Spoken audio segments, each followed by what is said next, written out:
Hey everyone, welcome back to another daily recap. Today I'm gonna go over a long trade I actually made. I don't usually long, I'm a like 90% short bias trader, but I saw something that I wanted to go long in, had good risk reward, so I just did it. And it turned out pretty well, so I'll explain that later. I'm also gonna talk about some of the plans I had to short coming into market open, which I didn't take any short because nothing hit my lines, but I'm gonna talk about that. So yeah, overall, just gonna recap my day.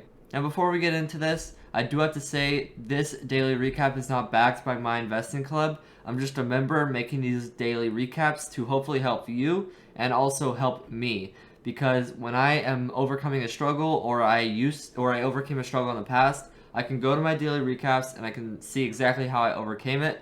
And also, I think my process from becoming unprofitable to profitable can really help all of you. So I hope the video helps. If it does, be sure to drop a like because it really helps me. Now jumping right into it, we had VVOS and XERS as the hot stocks of the day. Okay, so these were the hot stocks. As you can see, VVOS really crazy price action, whack. XERS, this is actually the long trade I took. Okay, so we are kind of broken. But as you can see, we were hovering VWAP around this area, and I like these higher lows. And we were getting into 10:30, 10:30, which is zombie hour. Okay, so I bought in. I was expecting it to, have some crazy stuff, but hopefully hold the trend line and just continue zombieing up. And we did. We got a push up until 3, and I took off half of my shares there. I was expecting it to just make a higher low and go higher, but I think it was, the timing was a little off. That push was at 10 o'clock. If it was at 10:30, it might have done a little better because that's more like zombie hours. But it worked out. I mean, I covered half, or I sold half, so used to shorting. But I sold half into this resistance just to lock some in. I really was expecting it to bounce off VWAP and go higher, but it just didn't. And so my stop the entire time from the start was at 265, okay? And that's right below this support. And I think it's a really good stop because it allowed it to hold and give it another try as zombieing, but it just wasn't able to do it. And it sold off, kind of faded a little bit. So yeah, I mean, honestly, that was pretty good. I was at school during the second half of this, and so I just had my stop out. Probably would have readjusted it to like 268 or something, like a little higher, maybe 270, just to like minimize the risk.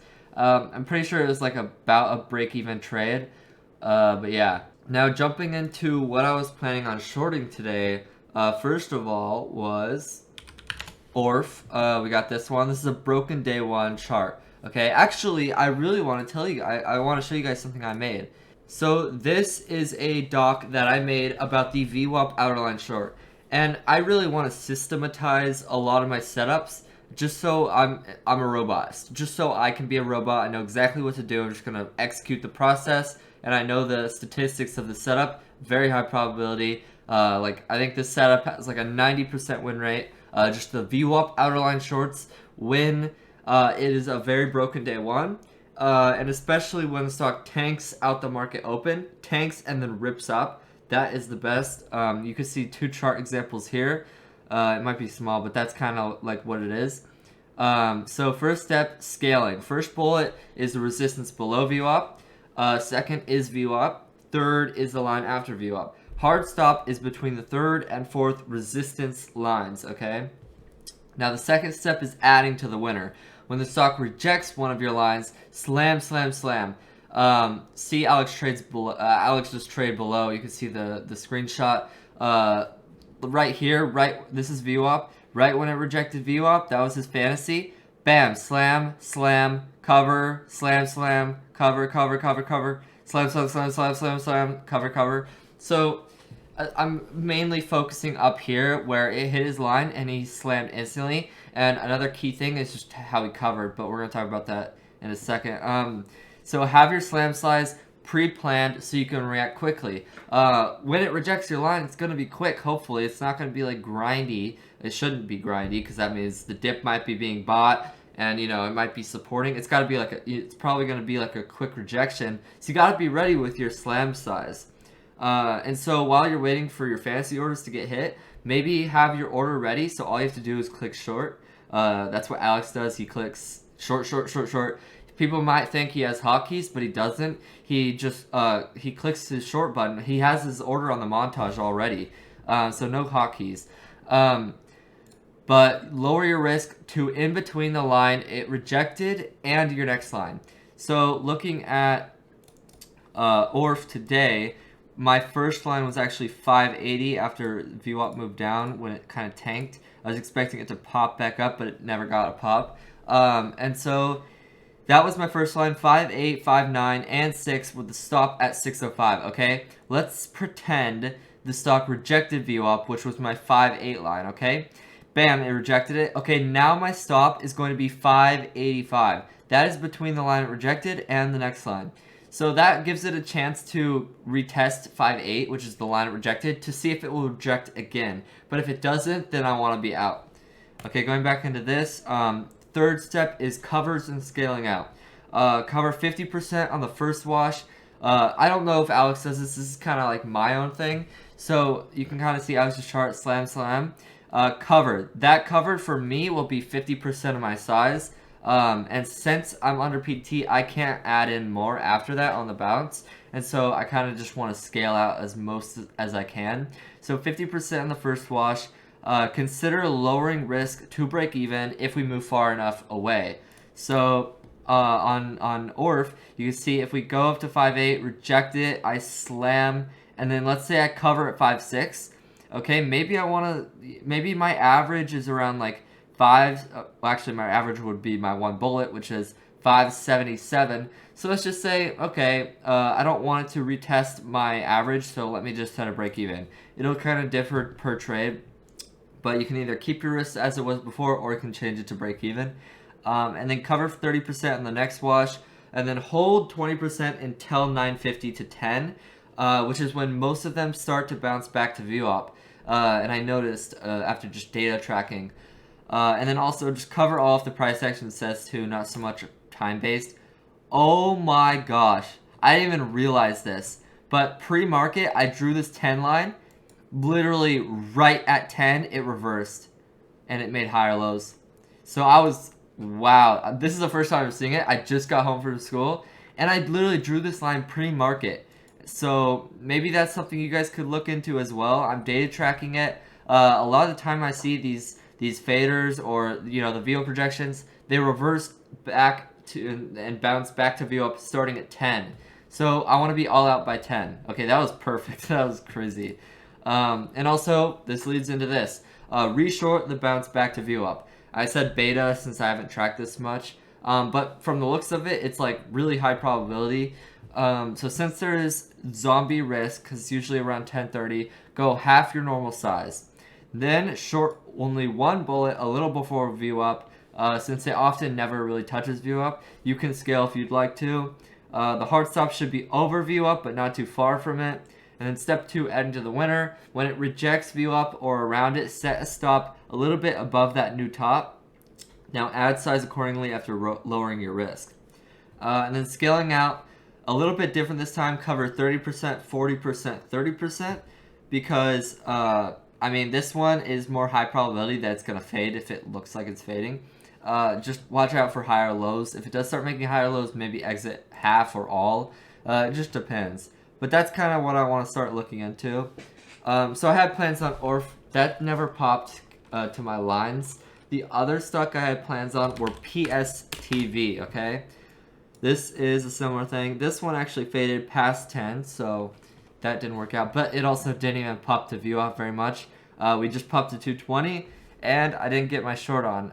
My first bullet was probably going to be around like 235 or something around there. Above 2.3, but you know, never got hit.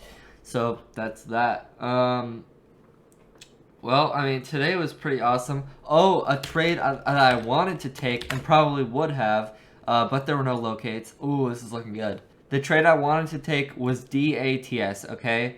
Now, this stock set a high after hours yesterday, or Friday. at 650, which is a really nice number, and it's also, you know, the previous high. And so that's the line I wanted to short. And I was watching this live, and I was like, oh, I wish I could short this. So I checked the locates, and they were 32 cents a share. So it would have cost me $32 for 100 shares. So that's not happening. And as you can see, worked out really well. I probably would have been all out around here, unless, well, maybe I wouldn't have. But as you see, outer lines is always a good option. My stop was at 670, so almost got stopped out, but pretty perfect. So that was awesome. That happened. And yeah, I mean, I think that's everything. Oh, no, that's not everything. I had plans to short MRIN pre-market. Okay, let me turn on previously close and SSR. All right.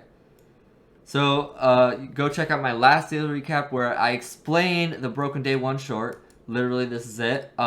This time with my new knowledge, look at that. Oh my gosh. I gotta draw this line right now. Look. 10 o'clock. 10 o'clock is right where it bottomed. Okay, that's a new rule. Cover these morning faders after a VWAP short. Cover them at 10. That's a new thing. I'm gonna leave at least 10 to 15% of my size till 10 because that, like, two tickers in a row, that's pretty sick. So yeah, that's pretty awesome that we got to witness that. But MRIN today was a low-hanging fruit, and I had plans to short 540, 550, and 560. Now, I don't know why I had my stop here, but I was planning to short 560. So yeah, those were my plans, but we never got a pop pre-market. Of course, this would have been a perfect entry right here, but at the time, I wasn't even at my desk. It was like it was 4:45, okay? I woke up at 4:30, but I didn't have this ticker pulled up yet, and so I didn't even see the pop, and I probably wouldn't have shorted it, because I would have expected it to bounce even more, but it didn't. So that would have been ideal, but it did not happen. And over the whole pre-market, I was just waiting for a bigger pop. Back to 540, to 550, 560 with a stop at like 565, I believe. So that didn't work out. We did get like a pop, but I didn't like this how it already had dipped. And also, my cover plans were 5.2, 5.1, and 5. As you see, only my first line got hit.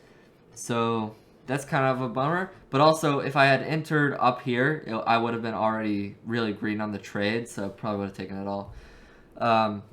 But yeah, honestly, this daily recap was awesome. I showed you my doc, which is showing you my new setup, my new favorite setup. It's really straightforward, and after data tracking it, it's really high probability, and I'm just going to execute it every time. But I do think they're a bit more rare because it's been kind of hard finding them to track. But who cares? It doesn't matter if it's rare. Just be ready to attack it. Maybe go a little bit bigger size if you have a high conviction on the whole setup and the profitability long term. But yeah. So with that said, I hope you all enjoyed this daily recap. Be sure to like and subscribe. I'm uploading daily recaps every single day, and I upload sometimes on the weekends too. So I really hope they can help you. Watch all my previous ones because I have my favorite video ever is probably a recent one, which is I figured out why I'm unprofitable. Okay, it addresses my problem. I was consistently losing for a whole month, and it addresses that. And now I've been profitable ever since that video, so it's kind of crazy. But I'm probably gonna get cursed for saying I'm profitable. I have been profitable since that video. I don't know if I'm overall consistently profitable. We'll find out. But yeah, I'm gonna be sticking to outer lines, VWAP shorts. So yeah, I'll see you all in the next one. Peace.